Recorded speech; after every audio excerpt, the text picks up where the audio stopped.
I watched a WNBA preseason game, CJ. It felt sick. It did. It really did.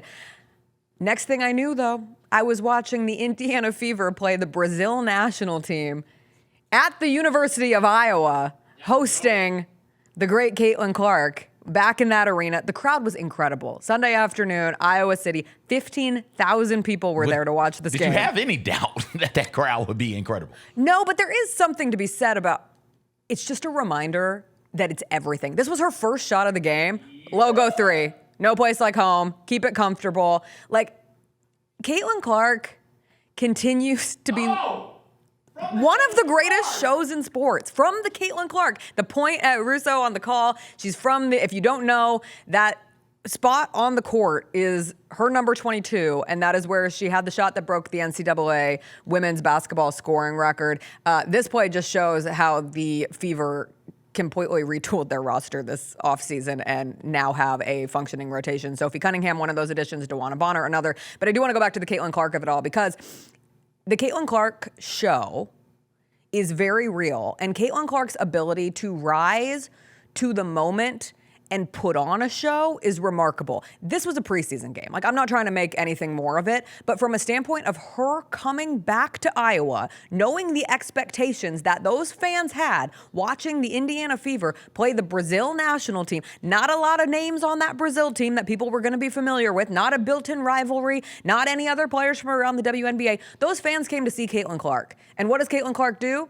Pulls up from the logo for her first 3, and then ultimately her last 3 of the game is the one right behind her number 22 logo on the court. Like, she is that girl. I am so excited to watch this season of the WNBA and this iteration of the Indiana Fever. But, like, it just reminded me instantaneously, Caitlin Clark is must-watch TV, and she's back. Like, if she's playing on national television, guess what? I'm going to watch it. Easy. Absolutely. Absolutely. Crazy. Not going to watch preseason anything, but yes, everything you said Chris is did true. say it felt a little masochistic to watch them just beat the living hell out of Brazil. I mean, we make basketball players over here. They don't. That's on them. They were so sweet. They were like asking for her autograph after the game, and they were asking to do TikToks with her. And the coach said, like, I've never played in front of this many people before. It was very sweet. The dream team had that. Yeah. Where they walk off the court and dude's like, oh, wait, Mike, Magic, Bird, rest of you, let me get an autograph. Let me take a Polaroid. I want to remember this moment forever. She's ascended to that type of status. Not nearly as accomplished professionally yet as what some of those men were on that dream team roster, but she's getting there. Yeah. And I'm done doubting Caitlin Clark. That's all I'm going to say. So if you ask me right now to give you my predictions on WNBA, I'd have to throw the Fever in there as legitimate title chasers. Yes. Because Caitlin Clark has exceeded ridiculous expectations at every single turn. At every single turn when she's gone out there, she has exceeded the expectations. They are another year more mature physically and mentally. Leah Boston's still running around out there. Cunningham is mixing it up in the preseason as well. Like, they've got dudettes on that roster. Listen, man, I just can't wait to watch it. It's going to be incredible. I know it is. This WNBA season is going to be fun. The Sophie Cunningham upgrade from NaLyssa Smith is huge. The DeWanna Bonner upgrade from Katie Lou Samuelson is huge. Like, you have an actual rotation now where I think the broadcast crew was talking about it. Last year, the Fever were just piecemealing it together around Caitlin Clark and Boston, and, you know, however much they could contribute was great, but it's not like you could make rotation adjustments.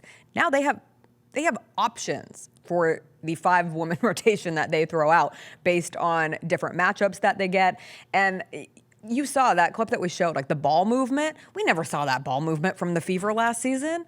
And now you're getting it in a preseason game against a Brazil team that also was tired because that Brazil team played the Chicago Sky two nights before, and they had to get on a plane and everything that goes into it. But still, it did get me excited for the W season. And you're right, Sophie Cunningham was mixing it up with Kiki Fearon, my USC Trojan who plays for the Washington Mystics. We got our first WNBA meme of the year, which is just Kiki giving a little smile after this moment in which she wasn't backing down to Sophie Cunningham. Look at her face. My favorite part, just a casual smile. Just a casual little smile from Kiki Afirin right there. We actually got 2 memes. I don't want to spread the drama, the gossip, but the big conversation on the WNBA socials over the weekend was there was this interaction between Olivia Miles and Hannah Hidalgo. Did you see this? In the tunnel. And people are trying to read their words to each other and what they were saying, but ultimately a security guard had to step in. It was crazy. But Olivia Miles and Hannah Hidalgo, former Notre Dame teammates. No longer Notre Dame teammates. But they're still in college. Yes. So they were just there watching the game and ran into They were one supporting another? one of their former teammates. Ah, got you. Yeah. And then it was like, oh, let me tell you some things about yourself? Yes. That's good stuff. Yeah. Where is Miles at now? I remember TCU. TCU. There we go. Thank you. And Hidalgo's still at Notre Dame. Yes. Yeah. Yeah, because everybody else is leaving. Literally. All right.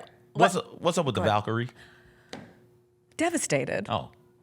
The Valkyries waived Cheyenne Sellers, who was their 17th pick in the draft this year. She played at Maryland. One of my favorite players. I wanted the Valkyries to take her with their first draft pick, who they ended up taking. Please don't ask me to pronounce. I'm learning in my Valkyries fandom the pronunciation, but an international player.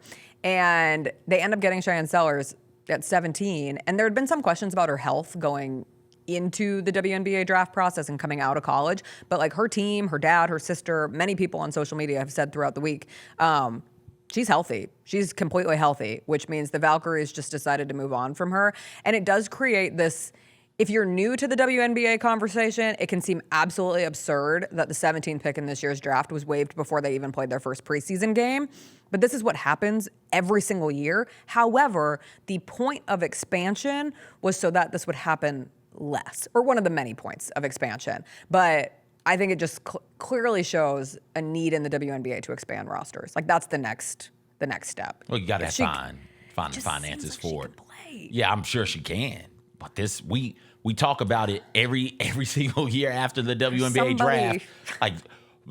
A fair number of these chicks who got drafted high and early, they aren't going to make rosters because it's just so much talent right now in the W. It's hard to stay on roster. What are they at now with teams? 15, 14? Something like that? There's wherever they are, they need 3 more. 13.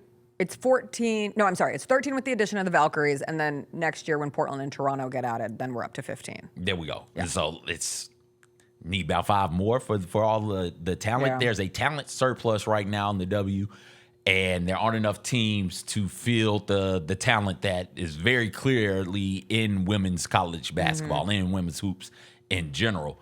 So until they expand, you're going to have these moments, man, where somebody who's like, oh, yo, no, she's really good at basketball is just not in the W. It just becomes a shocking kind of a situation. And How can it still be shocking when it happens all of the time in this league? Yeah. All of the time. I guess people just thought that this would be different. And she does have a cult following, feels too aggressive. But there's a lot of people who are rooting for Shy Sellers' success, myself being one of them. And so I hope that she finds somewhere, but it is a cutthroat league in Maybe the somebody WNBA. pick her up. Maybe. The Jessica Benson Show with CJ Hurt, live every weekday at 8 a.m.